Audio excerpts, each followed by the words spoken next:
기독교 복음의 역사에는 남자들보다도 여인들이 더 커다란 기여와 공헌을 했음을 우리는 의심 없이 인정해야 할 것입니다. 실제로 오늘날도 남자들이 더 많은 시간을 일터에서 직업과 더불어 몰두하고 있을 때 더 많은 여성도들은 복음을 전하고 또 교회를 섬기는 일에 헌신하고 있는 모습을 볼 수가 있습니다. 이런 여성도들의 헌신 그리고 해방은 전적으로 여성들에 대한 예수님의 태도에서부터 비롯되었다, 이렇게 말할 수가 있습니다. 우리가 요한복음 4장을 읽어보시면 사마리아 땅에 수가성에 물을 길러왔던 한 여자가 예수님을 거기서 만나죠. 근데 예수님은 이 여자와 더불어 목마른 이 여인에게 영생의 생수가 있음을 오랜 시간을 두고 함께 대화하면서 나누시고 있는 모습을 볼 수가 있습니다. 자기를 그렇게 받아주고 자기와 더불어 대화하는 예수님을 보고 저는 사마리아 여인이 더 큰 충격을 받았던 것으로 보여집니다. 요한복음 4장 이제 실제로 한번 읽어보십시오. 9절의 말씀을. 사마리아 여인의 말입니다. 같이 읽겠습니다. 다 같이 시작. 사마리아 여자가 이르되 당신은 유태인으로서 어찌하여 사마리아 여자인 나에게 물을 달라 하나이까? 이는 유대인이 사마리아인과 상종하지 아니함이로라. 여기 악센트가 사마리아 여자인 나에게 어째서 유태인 남자인 당신이 물을 달라고 하십니까? 유태인과 사마리아인이 잘 이렇게 상종하지 않았단 말이죠. 더군다나 여성과 남성이 대화가 쉽지 않았던 그때 이렇게 한 여성을 상대로 말씀을 주고받는 예수님의 모습 앞에 이 여인은 얼마나 충격을 받았을까요? 드디어 이 여인으로부터 예수님은 이제 그 예수님을 선포하는 놀라운 주제로 변화를 받게 됩니다. 이제 이 여인이 물 길러 왔다가 물동이를 버려두고 동네에 들어가죠. 그리고 뭐라고 외쳐댑니까? 요한복음 4장. 한번 29절의 말씀을 같이 한번 읽겠습니다. 다 같이 시작. 내게 행한 모든 일을 내게 말하는 사람을 와서 보라. 이는 그리스도가 아니냐. 이제 이 여인은 예수님이 그리스도라고 구세주라고 자기 동네에 들어가서 증거하기 시작합니다. 그러니까 전도자가 된 거예요. 이제는 증거하는 사람이 되는 것입니다. 우리는 예수님이 세계 복음화를 위해서 특별히 그 복음화의 전략으로 12명의 남자를 뽑아 그들을 12제자로 12사도로 명하셨음을 이미 살펴보았습니다. 그런데 예수님은 정녕 남자들만을 쓰시고 또 남자들만을 당신의 선교 전략의 중요한 방편으로 삼으셨을까요? 일단 우리가 누가복음 8장 1절의 말씀을 한번 같이 읽어보겠습니다. 누가복음 8장 1절입니다. 다 같이 시작. 그 후에 예수께서 각 성과 마을에 두루 다니시며 하나님의 나라를 선포하시며 그 복음을 전하실 때 12제자가 함께 하였고, 12제자가 이제 앞장서서 복음을 전하게 됩니다. 12제자, 남성 제자죠. 그들 뿐이었을까요? 그 다음 절, 그러니까 누가복음 8장 1절을 읽었는데 그 다음 절은 몇 절입니까? 대답이 어렵지 않죠? 2절, 2절, 3절 같이 읽겠습니다. 시작. 또한 악귀를 쫓아내심과 병고침을 받은 어떤 여자들 곧 7 귀신이 나간 자 막달라인이라는 마리아와 헤롯의 청지기 구사의 아내 요한나와 수산나와 다른 여러 여자가 함께하여 자기들의 소유로 그들을 섬기더라. 12제자뿐이 아니다 이 말이에요. 남성 제자뿐이 아니다. 귀신 들렸다가 거기서 해방받은 사람, 병고침에서 해방된 사람들, 대표적으로 막달라 마리아. 마리아가 굉장히 그 당시에 보편적인 이름이에요. 막달라 마리아뿐만 아니라 헤롯의 청지기, 헤롯 왕의 궁궐에서 일하고 있었던 구사의 아내 요한나, 수산나, 그 밖에 다른 많은 여인들이 그들이 가진 소유로 주님과 제자들을 섬겼다. 그들의 동력자가 된 것이에요. 그렇습니다. 이 여성도들을 또한 여제자로 부르시고 하나님 나라를 위해서 그들을 사용하셨다는 기록입니다. 예수님이 여성들을 사용하신 가장 대표적인 증거는 어디에 있느냐? 부활의 아침에 나타나요. 부활의 아침에. 자, 부활의 아침, 예수님이 묻히신 무덤에 용감하게 찾아온 사람들은 여인들이었습니다. 오늘 우리가 함께 읽은 본문 1절은 예수 부활의 드라마가 어떻게 시작되는지, 이 드라마의 원초적인 인물들, 첫 막을 열고 있는 사람들이 바로 여성들이었습니다. 자, 본문 1절을 같이 읽겠습니다. 1절 시작.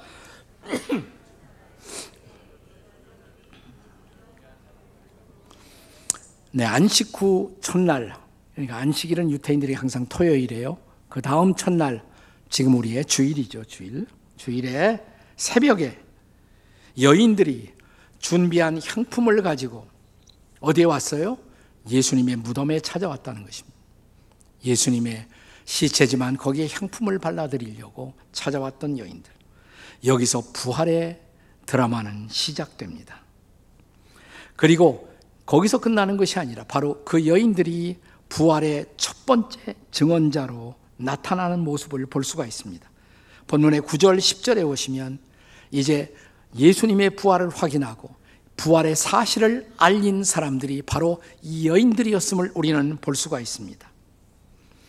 자, 이 여인들이 그럼 부활의 첫 번째 증인이 되기까지 그들이 짧은 시간 겪었던 심리적인 단계를 오늘 우리는 이 본문을 통해 함께 추적해 보고자 합니다.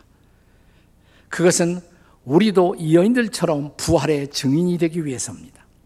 자, 그들이 짧은 시간이었지만 거기에서 겪었던 그 심리적인 단계, 그 첫 번째 단계가 어떤 단계였습니까? 우리가 그 단계를 근심의 단계, 혹은 당황의 단계, 의심의 단계, 이렇게 말할 수가 있습니다. 자, 본문은 안식 후 첫날, 지금의 주일이라고 그랬죠. 주일날 아침에 예수님의 무덤을 찾아왔던 여인들의 반응을 먼저 기록하고 있습니다. 3절 그리고 4절. 자, 3절 4절 같이 읽습니다. 시작. 들어가 주 예수의 시체가 보이지 아니하더라. 이로 인하여 뭐 했어요? 근심할 때. 네, 들어가 보니 거기 주 예수의 시체가 보이지 않았다는 것이에요. 그 유태인들의 무덤은 우리 한국 사람들이 쓰는 무덤과는 좀 다릅니다. 돌 무덤이에요. 그러니까 무덤 안에 들어가면 넉넉한 공간이 있겠죠. 그 돌 무덤 안에다가 이렇게 시체를 눕혀 놓는 것입니다. 근데 딱 들어가 보니까 거기 이제 향품을 아마 발라드리려고 들어갔을 거예요. 예수님의 시체가 안 보여요.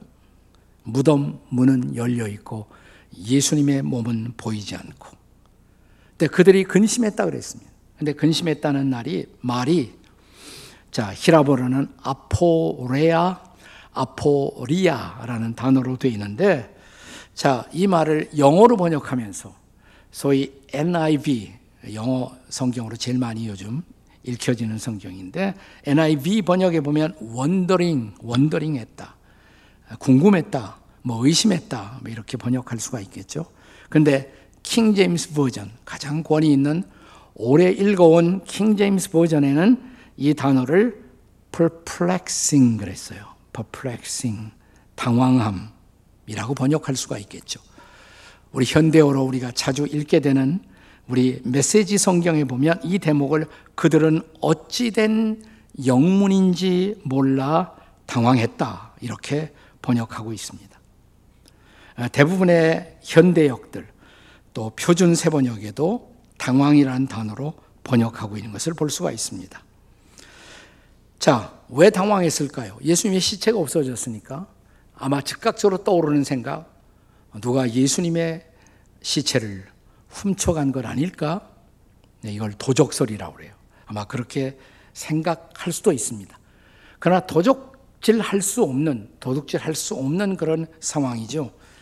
왜냐하면 여러분이 마태복음 27장 62절, 63절, 64절에 보시면 이런 기록들이 나와요. 대제사장과 바리새인들이 빌라도를 찾아옵니다. 요청을 해요. 빌라도 총독에게 저 속이는 자가, 예수를 말하는 거예요. 저 속이는 자가 살아생전에 자기가 죽으면 사흘 만에 부활한다 이렇게 말했기 때문에 그런 헛소리가 퍼지지 않도록 당신이, 빌라도가 좀 명령을 해서 그 무덤을 적어도 사흘 동안 굳게 지키도록 해 주십시오. 허락을 했어요. 자, 그러니까 로마의 병정들이 예수님의 무덤을 지키고 있었을 거예요. 로마의 관리에 의하면 중요한 무덤일수록 4명의 군인이나 지금 한국으로 말하면 경찰 뭐 이런 사람들이, 가드가 한조가 되어서 교대로 지키는 거예요. 이런 상황에서 도둑질이 가능할 수 있었을까요? 가능하지 않아요. 자, 그러면 그분의 시체는 어디로 갔을까? 무덤은 왜 비었을까? 유일한 정답, 그것은 예수님이 부활하셨기 때문입니다. 할렐루야. 물론 이것을 설명하기 위한 다양한 시도들이 있었습니다. 어떤 사람들은 도둑설 대신에 기절설이라는 것을 주장했어요. 기절설. 예수님이 십자가에서 진짜 죽으신 것이 아니라 잠깐 기절하셨는데 그 선선한 돌로 된 무덤 속에 들어가 시간이 경과되니까 예수님이 깨어 일어나셨고 무덤돌을 유유히 굴리시고 그분이 걸어 나가셨다. 이걸 기절설이라고 해요. 기절설. 근데 가능하겠습니까, 그것이? 우선 예수님이 십자가에 돌아가셨을 때 물과 피가 한꺼번에 나왔어요. 물과 피가 함께 나오는 것은 완전한 사망이에요. 그것은. 비록 완전히 사망하지 않으셨다고 할지라도. 자, 아침 9시부터 오후 3시까지 그렇게 십자가에 매달려서 극도의 고통을 당하신 그분이 거기에서 깨어 일어나 그 무덤돌도 몇 사람의 장 정도 굴리기 힘든 거예요. 그것을 굴리고 나간다 가능했을까요? 가능하지 않아요. 또 하나의 사람들이 제시한 왜 예수님이 부활했고 또 소위 무덤이 비었는가 그랬을 때 예수님의 제자들이 예수님 들어가 있는 무덤이 아니라 다른 무덤을 찾아갔다. 이건 다른 무덤설이라고 그래요. 다른 무덤설. 그러면 만약 다른 무덤에 찾아가 보고 헛소리로 예수님 부활하셨다 그렇게 외쳤다면 예수님이 어딘가 계셨을 거 아니에요. 그 시체가. 예수의 제자들이 부활을 외쳤을 때 무슨 소리 하냐, 여기 있는데. 그러면 끝나는 거예요. 기독교의 모든 메시지는 거기서 끝나는 것입니다. 또 환상설도 있어요. 예수님을 너무 사모했던 제자들이 얼결에 환상을 보고 부활하셨다는 소식을 퍼뜨린 것이다. 어떤 사람에게 환상은 가능합니다. 그런데 고린도전서 15장 같은 데 보면 500명의 사람들이 일시에 부활을 목격했다고 그랬어요. 부활하신 주님을. 500명이 다 크레이지한 거예요? 그럴 수 없잖아요. 네. 왜 무덤은 비었느냐? 유일한 정답 뭘까요? 예수님 다시 부활하셨다. 믿으십니까, 여러분? 우리도 예수님 부활의 메시지를 들으면 처음에는 뭐예요? 당황할 수가 있습니다. 그런 일이 있을 수가 있겠는가? 의심할 수도 있습니다. 우리도 그렇게 시작해요. 당황함 속에 의심하면서 시작합니다. 그러나 마침내 이 빈 무덤의 증거, 우리 나름대로 찾은 어떤 증거를 통해서 어느 날 우리는 그분은 살아계시구나. 자, 나는 여러분과 제가 이 당황의 단계 혹은 의심의 스테이지, 이 단계를 넘어서는 분들이 되시기를 주의 이름으로 축원합니다. 두 번째 단계가 뭐예요? 두려움의 단계. 처음에 당황하던 의심하던 이 여인들이 이제는 두 번째 두려움의 단계로 들어섭니다. 다 같이 두려움의 단계. 5절 보세요. 5절. 자, 5절을 같이 읽겠습니다. 시작. 여자들이 두려워 얼굴을 땅에 대니 두 사람이 이르되 어찌하여 살아있는 자를 죽은 자 가운데서 찾느냐. 두려워했어요, 여인들. 왜 두려워했을까요? 그 직전 구절에 보시면 4절 하반부에 문득 찬란한 옷을 입은 두 사람이 곁에 서는지라. 그러니까 두려워진 거예요. 여기 찬란하다, 찬란한 옷을 입었다, 찬란하다라는 말이 원어에는 아스트랍토라는 단어로 쓰여집니다. 이 단어를 문자 그대로 영어로 번역하면 라이트닝, 번개 같은 빛이잖아요. 번개치는 빛. 네. 그 빛 속에 누군가가 보인단 말이죠. 이게 도대체 누구야? 성경이 말하는 것처럼 그들은 천사이지만 이 여인들은 그들을 천사로 인식하지 못했을지도 모릅니다. 하지만 어떤 신적인 존재 혹은 어떤 신적인 현현, 하나님이신가? 도대체 누군가? 그리고 그 순간 그들의 마음속에 두려움이 엄습한 것입니다. 자, 여기 5절의 증언처럼 그래서 그들은 두려워했다. 이 두려워했다는 말이 엠프포버스라는 단어인데 두 가지 단어가 결합된 말이에요. 영어로 포버스는 포비아. 여러분 포비아라는 단어를 많이 쓰잖아요. 우리가 포비아가 두려움 속에 사로잡혔다 이 말이에요. 두려움에 사로잡혔어요. 그런데 이 두려움은 그냥 두려움이 아니라 어떤 신적인 존재를 경험할 때 두려워하는 것입니다. 그때 인간이 느끼는 공통적인 반응, 그것을 우리는 거룩한 두려움 이렇게 말할 수가 있을 거예요. 거룩한 두려움. 우리가 진리를 찾아 구도할 때 하나님 계신가? 예수님은 정말 구세주인가? 진리를 찾아 구도할 때 사람들이 느끼는 첫 번째 반응은, 첫 번째 단계는 성경에 나타난 이 여인들처럼 처음에는 의심할 수가 있어요. 당황하고 의심할 수가 있습니다. 누구나 구도의 여정을 그렇게 출발합니다. 그러나 이 단계를 넘어서게 되면 어떤 경험이 일어납니다. 아마 하나님을 받아들이도록 하나님께서 우리 마음에 일으키는 어떤 경험일 수가 있습니다. 그게 바로 거룩한 두려움이에요. 하나님에 대해서 어떤 느껴지는 거룩한 현존, 거룩한 신적인 두려움. 독일의 신학자요 종교학자인 루돌프 오토라는 분이 있었어요. 이분은 사람들이 경험하는 정말 하나님을 믿기 전에 하나님을 믿을 수 있도록 그 마음속에 일어나는 경험을 가리켜서 누미노제라는 독특한 단어를 써서 설명했습니다. 한번 따라서 해보세요. 누미노제. 네, 우리가 문자 그대로 만약 제가 번역한다면 거룩한 두려움, 이게 좋은 번역인 것 같아요. 자, 이 말을 한 루돌프 오토 자신의 설명입니다. 한번 들어보세요. 나의 이성 밖으로부터, 나의 자 밖으로부터 엄습해오는 거룩한 감정, 설명하기 어려운 두렵고도 떨리는 신비한 신적 현존의 체험, 그걸 가리켜서 누미노제라고 한다는 것입니다. 누미노제. 그리고 대부분 우리가 참된 그리스도인이 되기 전에, 진정한 신앙의 사람이 되기 전에 우리를 준비시키기 위해서 하나님이 이런 경험을 우리에게 주실 수 있다는 것입니다. 설명하기는 어려워요. 뭐라고 설명하기 어려운데 거부할 수 없는 어떤 신의 현존의 경험, 이게 바로 누미노제다 이 말입니다. 자, 어느 날 몸이 오싹해지고 하나님 정말 내 곁에 계실까?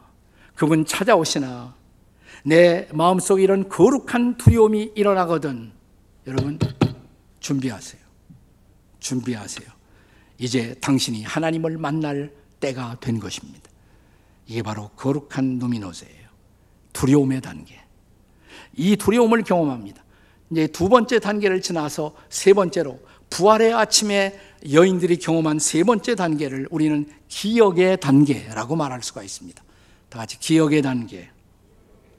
자, 오늘 본문 6절에서 천사들의 증언, 그 빛나는 옷을 입고 등장한 두 사람은 두 명의 천사라고 그랬죠.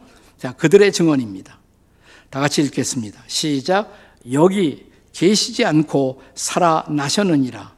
갈릴리에 계실 때 너에게 어떻게 말씀하셨는지를 뭐예요? 기억하라 그랬어요. 기억하라. 무엇을 기억하라는 말입니까? 자, 7절입니다. 7절 같이 읽겠습니다. 시작. 이르시기를 인자가 죄인의 손에 넘겨져 십자가에 못 박히고 제3일에 다시 살아나야 하리라 하셨느니라. 아멘. 그걸 기억하라. 그 주께서 하신 말씀을 기억하라 이 말이에요. 8절에서 드디어 이 여인들의 반응이 어떻게 기록됩니까? 8절에 다 같이 읽습니다. 시작. 그들이 예수의 말씀을 뭐예요? 기억하고, 예수님이 하셨던 말씀을 드디어 기억했어요. 그들은 이제 기억의 단계로 들어온 것입니다. 짧은 시간, 부활의 아침에 당황해하다가 의심하다가 거룩한 두려움을 안다가 드디어 말씀을 기억해낸 것입니다. 주께서 하신 말씀, 그 말씀을 이제 붙든 것입니다. 아무도 주님의 말씀을 붙들지 못하고 진정한 믿음 속으로 들어올 수는 없습니다. 복음적 그리스도인들의 믿음의 근거, 우리의 믿음에 거의 유일한 근거가 있다면 그것은 주님의 말씀이 아니겠습니까? 우리가 잘 아는 로마서 10장 17절의 말씀, 다 같이 믿음은 어디에서 나며? 들음에서 나며, 들음은 그리스도의 말씀으로 말미암았느니라. 아멘. 자, 우리가 복음서를 읽어보면 예수님이 지상에 계실 때 적어도 3차례 이상 나는 죽지만 부활한다 는 말씀을 하세요. 3번 이상 하세요. 3번 이상. 자, 우리가 지금 누가복음을 가지고 계속 묵상하고 있는데 누가복음에도 3번 나와요. 근데 3번째로 하신 말씀 한번 찾아보겠습니다. 누가복음 19장 33절, 34절입니다. 같이 읽겠습니다. 다 같이 시작. 그들은 채찍질하고 그를 죽일 것이나 그는 3일 만에 살아나리라 하시되 제자들이 이것을 하나도 깨닫지 못하였으니 그 말씀이 감추었으므로 그들이 그 이르신 바를 알지 못하였더라. 주님은 분명히 말씀하셨어요. 사흘 만에 살아나신다고. 근데 제자들은 깨닫지 못했다. 그 말씀을 마음에 깊이 두지 못했던 것입니다. 그러니까 막상 예수님이 부활하셨다고 하니까 여인들이 먼저 발견하고 확인하고 부활의 사실을 전했을 때 남자 제자들은 어떤 반응을 보입니까? 11절에 보세요. 남자 제자들, 남자 사도들은 부활의 사실을 뭐 했어요? 믿지 아니하니 그랬어요. 믿지 아니하니 그랬어요. 자, 우리가 이 귀한 믿음의 여인들처럼 우리가 믿음의 사람이 되고 그리고 믿음의 증거자가 되어 부활을 전하는 사람이 되기 위해서는 이 여인들처럼 우리도 말씀을 붙들 줄 알아야 합니다. 말씀을 기억할 줄 알아야 합니다. 그렇습니다. 우리가 말씀을 날마다 가까이 한다는 것, 그리고 마침내 그 말씀을 기억해내고 그 말씀을 붙든다는 것, 그때 우리는 기억의 사람, 말씀의 사람이 될 줄로 믿습니다. 기억의 단계예요. 그리고 마지막 4번째 단계가 이제 증거의 단계 속에 들어가는 것입니다. 다 같이 증거의 단계. 자, 여기 본문 이제 9절을 보겠습니다. 9절이에요. 다 같이 읽겠습니다. 시작. 무덤에서 돌아가 이 모든 것을 11사도와 다른 모든 이에게 뭐 했다? 알리니, 알렸다는 것이에요. 사도들과 그 다음에 모든 사람들에게 예수 부활의 기쁜 소식을 처음으로 알린 사람들이 바로 이 여인들이었다는 것입니다. 여기 알린다는 단어가 원어로는 아팡겔로라는 단어로 있어요. 아팡겔로. 근데 이것은 뭐냐면 그냥 이런 일이 있었대 이렇게 알리는 정도가 아니에요. 적극적으로 확실하게 선포한다는 뜻이에요. 이 기쁜 소식을. 이 기쁜 소식을. 네. 그렇습니다. 주 부활의 기쁜 소식을 분명하게 선포했다는 것입니다. 이것은 10절에도 반복되고 있습니다. 본문의 10절입니다. 같이 읽겠습니다. 시작. 이 여자들은 막달라 마리아와 요한나와 야고보의 모친 마리아라 또 그들과 함께한 다른 여자들도 이것을 사도들에게 뭐예요? 알리라. 아멘. 알렸어요, 그것을. 이런 생각 해보셨나요? 왜 부활의 소식을 주님은 맨 처음 여인들에게 알리게 했을까? 좀 남성들을 설득해서 12제자를 통해서 시키지 않고 여성들을 통해서 이 일을 하게 하셨을까? 여러분, 뭔가 뉴스를 빨리 신속하게 퍼뜨리기 위해서는 남자 가지고는 안 돼요. 네. 그래서 여성이라는 존재가 필요한 것입니다. 여러분, 우리가 남자 아기들과 여자 아기들을 길러보면 성장 과정에 있어서 여자 아기들의 언어 지능이 남자 아이들을 훨씬 더 앞서죠. 네. 거의 갑절 이상입니다. 남자 아이들의 보캐블러리보다 여자 아이들이 배우는 그 언어의 보캐블러리는 거의 갑절 이상을 능가합니다. 네. 여자 아이들이 벌써 말을 구사하고 단어와 문장을 구사할 때 남자 아이들은 어떤 반응을 보보보보보보보보 이렇게 단어를 표시하지 못하고 구기고 있잖아요, 남자 아기들은. 네. 이건 훨씬 큰 다음에도 마찬가지예요. 훨씬 큰 다음에도 이게 여성은 이 언어 지능이 남성들을 훨씬 능가하고 발달되어 있어요. 네, 학자들은 그것을 아기 시절에 그 여성 아기들에게는 측두엽이 발달되어 있다고 합니다. 측두엽이. 근데 그것이 남성 아기들은 훨씬 더 더디다고 그래요. 남성 아기들은 측두엽이 아니라 정두엽이라는 것이 훨씬 더 발달된다고 합니다. 이 정두엽은 운동 감각과 연관되어 있어요. 그러니까 운동 감각은 남자 아이들이 강해요. 네. 그래서 재빨리 무슨 행동을 할 때, 위기를 처리할 때는 남자들의 존재가 필요한 것입니다. 언어에 관한 한 남성들은 절대로 여성들을 이겨낼 수가 없습니다. 그래서 말싸움에서 아내들을, 여성들을 설득시킬 생각을 아예 말해야 돼요. 네. 말로 설득이 안 되니까 남자들은 주먹이 올라간단 말이죠. 그래서 폭력 성향을 드러내기도 하고. 네. 그렇습니다. 주께서 여성들을 쓰신 이 신기한 창조의 경륜, 오직 주님이 잘 아시겠어요. 그래서 여성들을 통해서 부활의 첫 소식을 전파하게 하신 줄로 나는 믿습니다. 별로 아멘이 없네. 나는 놀라운 사실을 발견했다고 생각하는데, 거기다가요, 남성들의 특성 가운데 하나는 여성들의 말을 더디 믿는 경향이 있습니다. 그래요, 안 그래요? 남자들이 말하면, 여자들이 말하면 남자들은 그걸 그대로 받아들이지 못해요. 왜 그럴까? 아마 성장 과정에 있어서 여성들에게 남성들이 느꼈던 열등감의 반작용이 아닐까.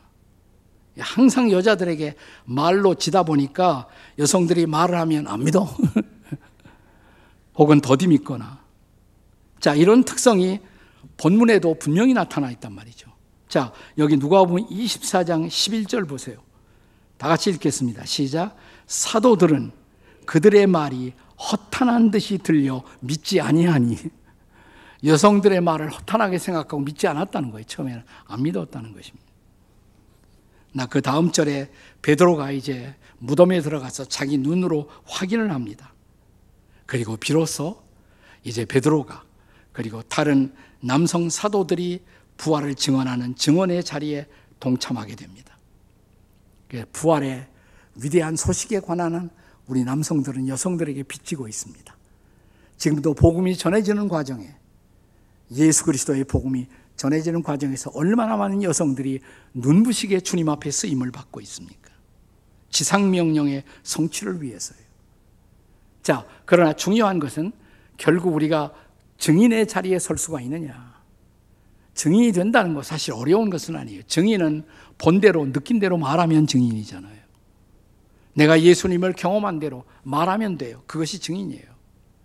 여러분은 지금 그리스도의 증인으로 오늘을 살고 계세요? 부활의 증인으로 살고 계세요? 자, 오늘 보는 말씀은 누가가 기록한 것입니다. 누가복음에 나와 있잖아요. 자, 누가복음은 누가 기록했다고요? 누가가. 네, 누가복음은 누가가 기록했습니다. 근데 누가복음 말고 누가 기록한 성경책이 또 하나 있어요. 뭐죠? 사도행전이에요. 사도행전. 자, 우리가 잘 아는 사도행전 1장 8절. 그러니까 이것도 누가가 기록한 말씀이죠. 아시죠? 누가복음. 누가 이어서 그 다음에 사도행전 1장 8절의 말씀. 오직 이렇게 시작되죠. 다 같이 시작. 오직 성령이 너희에게 임하시면 너희가 권능을 받고 예루살렘과 온 유대와 사마리아와 땅끝까지 이르러 내 증인이 되리라 하시니라. 아멘. 누가 기록했다고요? 누가가. 네. 우리가 성령이 임하시면 증인이 된다고. 네. 결국 우리가 증인의 자리에 서지 못한 것, 어떤 사람은 두려움 때문에, 어떤 사람은 자기 방어 때문에, 어떤 사람은 체면 때문에 우리가 전도하지 못하죠. 그러나 성령이 임하시면 우리도 증인이 될 것입니다. 예루살렘 가까운 곳에서 시작해서 우리는 마침내 땅끝까지 나아갈 것입니다. 12제자도 마침내 성령을 체험하고 성령의 도우심을 통해서 땅끝으로 가잖아요. 근데 여기서 증인이란 단어가 사실은 순교적 증인이란 말이에요. 그들은 모두 순교적 증인이 되어 복음을 땅끝까지 전했습니다. 사랑하는 여러분, 그러므로 중요한 것은 이것입니다. 성령이 임하실 때 순종하시기를 바랍니다. 성령이 임하셔서 성령이 가라 그러면 가십시오. 성령이 입을 열라 그러면 여십시오. 전하라고 말씀하시면 전하십시오. 그러면 우리는 증인이 될 것입니다. 세상이 변할 것입니다. 살아계신 주님을 만날 것입니다. 복음이 땅끝까지 전해질 것입니다. 코로나의 어둠 속에서 사람들이 아직도 기다리고 있는 복음은 그리스도이십니다. 그리스도만이 해답이십니다. 믿으십니까? 그리스도만이 소망이십니다. 믿으십니까? 이 시대를 바꿀 수 있는 소망, 우리들의 유일한 소망, 예수 그리스도. 오늘 성령의 거룩한 역사 속에서 주님의 능력을 힘입고 나아가 그리스도의 증인으로 오늘을 사는, 그리고 우리의 남은 생을 살아가는 저와 여러분이 되시기를 주의 이름으로 축원합니다. 아멘. 할렐루야. 주님 다시 사셨습니다. 참으로 사셨습니다. 그분을 찬양하십시오. 할렐루야.